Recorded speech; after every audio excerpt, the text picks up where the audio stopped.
반면에 손흥민은 두 명이나 자기 앞을 잡고 있는 상황임에도 오히려 그들을 더욱 자기 쪽으로 끌어들인 다음에 발생된 공간으로 들어온 사르에게 완벽하게 연결까지 시켰다. 이러니까 공격 포인트가 없어도 매우 훌륭한 플레이를 했다고 평가받는 거예요.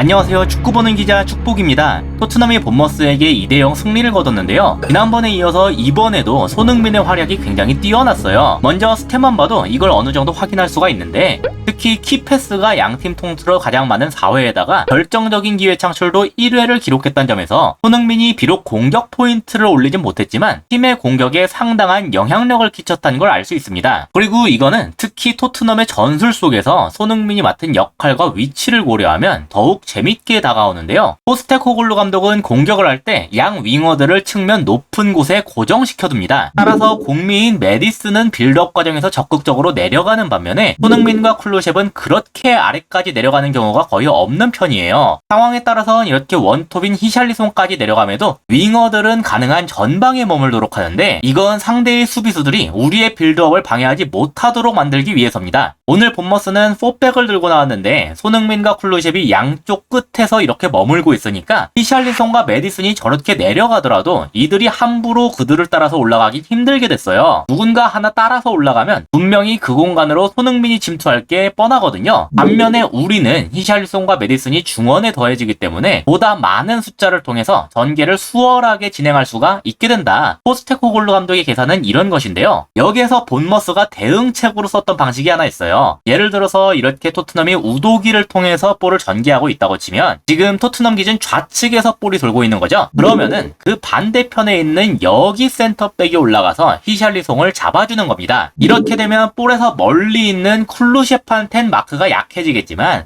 당장 우도기의 바로 앞에 있는 손흥민한텐 2대1의 수적 우위를 유지할 수가 있겠죠. 그래서 히샬리송은 히샬리송대로 잡고 위험지역에 있는 손흥민은 손흥민대로 2대1로 잡아낸다. 그런 식으로 수비를 할 수가 있었는데요. 여기에서 놀라웠던 게 손흥민이 2대1로 마크를 당하는 상황에서도 그걸 뚫어내고서 결정적인 기회를 만들어내곤 했던 것이었어요. 지금은 우도기로부터 메디슨에게 이렇게 볼이 투입된 상황인데요. 뒤에서 마크맨이 붙은 상황이었는데도 메디슨이 스르륵하더니 몸을 전방으로 트는 것에까지 성공했습니다. 이런 작업이 사실 정말 어려운 건데 메디슨은 뭐 아무렇지도 않게 하는 것 같더군요. 덕분에 본머스의 압박 강도가 상당히 높았음에도 토트넘은 전방까지 전개를 이어갈 수가 있게 됐는데요. 직후 상황을 보시면 여기 전개를 돕고자 히샬리송까지 내려온 걸 볼 수가 있습니다. 사실 메디슨이 몸을 너무나 잘 돌렸기 때문에 결과적으로 히샬리송이 굳이 내려올 필요는 없었지만 그거는 메디슨이 지나치게 잘해서 그런 거지 히샬리송이 내려온 판단 자체는 합리적이라고 볼 수가 있었어요. 뭐 여기에서 중요한 건 그게 아니라 히샬리송이 내려오면서 누구 하나를 끌고 왔다는 건데요. 바로 좌측 센터백으로 나온 켈리입니다. 센터백 하나가 끌려왔다는 것은 수비 라인 숫자가 하나 줄어들었다는 뜻이 되겠죠? 수비 숫자가 줄어든 것에 대한 혜택을 받은 건 아까 그림에서 설명드렸다시피 반대편에 있는 쿨루셉이었어요. 볼을 갖고 있던 메디슨과 거리가 너무 멀기 때문에 수비하는 입장에서 우선적으로 막을 필요가 없었기 때문입니다. 반면에 손흥민한테는 딱 하고 2명이나 붙어있죠?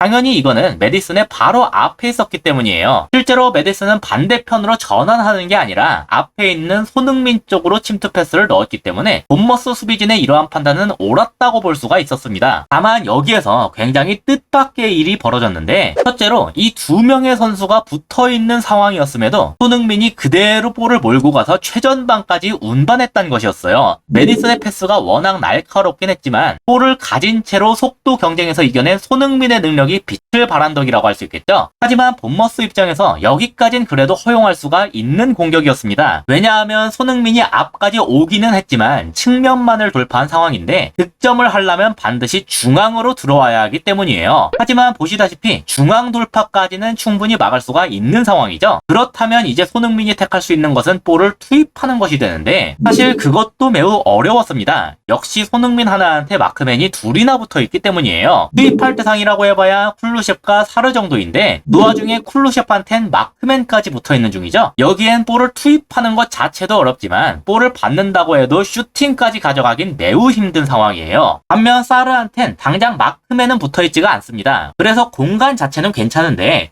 이 오른쪽 풀백의 위치가 결정적인 장애물이었어요. 손흥민으로부터 갈 수 있는 패스길을 완벽하게 차단하는 곳에 있죠. 이게 측면에 있는 선수한테 마크맨이 둘이나 붙은 효과라고 할 수 있을 겁니다. 사실상 중앙으로 향하는 길들을 모조리 차단할 수가 있게 되거든요. 그런데 놀랍게도 여기에서 손흥민이 그걸 해냈습니다. 사르의 앞을 잡고 있던 풀백을 뚫고서 이걸 연결시켰는데요. 손흥민이 의도적으로 여기서 볼을 좀 끌었는데 이러는 도중에 풀백이 좀 지나치게 아래로 내려오면서 사르한테 향하는 패스길을 순간적으로 내줬기 때문이에요. 아마도 손흥민이 볼을 끄니까 여기서 직접 1대1을 뚫어버릴 가능성에 대해 생각한 것 같은데 결과적으로 이 때문에 사르에게 연결됐으니까 수비 입장에선 대실패라고 할 수 있겠죠. 반면에 손흥민은 두 명이나 자기 앞을 잡고 있는 상황임에도 오히려 그들을 더욱 자기 쪽으로 끌어들인 다음에 발생된 공간으로 들어온 사르에게 완벽하게 연결까지 시켰다. 이러니까 공격 포인트가 없어도 매우 훌륭한 플레이를 했다고 평가받는 거예요. 그리고 이러한 손흥민의 기회 창출 능력은 히샬리송이 나가면서 더욱 빛을 발했는데요. 새롭게 투입된 페리시치가 왼쪽 윙어로 가고 손흥민이 중앙 원톱 자리로 이동하게 됐는데 이러고 나서 한 3분 정도 지나자마자 바로 득점이 나올 정도였습니다. 지금은 반더벤으로부터 페리시치가 볼을 받은 상황인데요. 이를 막고자 상대 풀백이 끌려 나오니까 그 뒤로 우도기가 잽싸게 침투하는 걸 확인할 수 있습니다. 그리고 페리시치가 여기를 향해서 완벽하게 패스를 찔러 넣었어요. 그리고 여기에서 우도기의 플레이도 정말 기가 막혔는데 본인이 직접 중앙까지 볼을 끌고 오면서 순식간에 3명의 선수를 자기한테 집중시켰습니다. 다만 그럼에도 아직은 사실 뭔가를 만들어내기가 굉장히 힘든 상황이었어요. 중앙에 있는 손흥민도 무려 3명한테 마크를 당하고 있었거든요. 상황이 이렇게 되니까 손흥민이 살짝 뒤로 내려갔는데 이러면서 마크맨 하나는 떼어낼 수가 있었습니다. 혹시나 더 뒤에 있는 쿨루셉한테 연결될 수도 있으니까 손흥민한테 2명, 쿨루셉한테 2명 이렇게 붙을 수 있는 구도를 만들기 위함이에요. 사실 2대1만 되어도 충분히 괜찮은 수비 숫자죠. 우도기와 손흥민 쪽만 보면 5대2라는 압도적인 상황이라고 할 수 있는데요. 여기에서 손흥민이 우도기로부터 받은 패스를 곧바로 다시 찔러주면서 이 열악한 상황에서도 완벽한 전개를 이뤄낼 수가 있었습니다. 손흥민이 다시 줄 거라고 믿고 뛰어간 우도기도 대단했지만 이걸 또 여기에 원터치로 내준 손흥민의 연계 능력은 정말 놀랍더군요. 그래서 아주 아슬아슬했지만 우도기가 이걸 받아내면서 쿨루셉한테까지 연결시킬 수 있었고 이걸 쿨루셉이 넣으면서 득점까지 해낼 수가 있었습니다. 그래서 도움은 우도기가 올린 것이지만 손흥민의 패스가 확실한 기점이 되었다. 그렇게 볼 수가 있겠죠. 그리고 그 우도기와의 호흡도 손흥민이 중앙에 있을 때 꽤나 잘 이뤄지는 편이었는데 먼저 손흥민의 경우엔 원톱으로 나오게 되더라도 히샬리송과는 약간 다른 위치에 있는 경우가 많았어요. 지금은 손흥민이 원톱다운 위치에 있지만 여기에서 측면에 있는 페리시치한테 볼을 넘기게 되거든요. 그 다음에 손흥민은 굳이 중앙으로 들어가질 않았습니다. 오히려 그냥 측면 뒤로 빠져버렸는데요. 이거는 기본적으로 손흥민이 히샬리송과 장점이 다른 선수이기 때문으로 보였어요. 히샬리송은 센터백들과 몸으로 부딪히면서 공중볼 경합이 가능한 선수이지만 아무래도 손흥민은 그런 역할에선 장점을 보이질 못하거든요. 대신에 지금 있는 이 위치에서 오히려 더 장점을 발휘하는 선수죠. 다만 이 경우에 그렇다면 손흥민이 비운 중앙 자리는 그냥 비운 채로 두느냐, 그리고 이러면 좌측 후방을 맡게 되는 우도기와 자리가 겹치는 게 아니냐, 뭐 이런 의문이 남을 수가 있는데 우도기가 알아서 손흥민이 비운 중앙 자리로 들어갔기 때문에 이런 문제가 발생하지 않았습니다. 그러니까 상황에 맞춰서 손흥민과 우도기가 서로 위치를 유기적으로 바꿨다고 할 수 있겠죠. 그래서 오늘 경기 이후로는 손흥민 원톱 선발에 대한 가능성이 이전보다도 훨씬 올라갔을 수도 있겠다, 이런 생각이 들었어요. 손흥민이 어느 위치에서 어떤 역할을 맡아도 굉장히 좋은 모습을 보이기 때문에 감독 입장에선 꽤나 행복한 고민이 이어지고 있지 않을까 싶습니다. 이상으로 오늘의 영상을 마치도록 하겠습니다.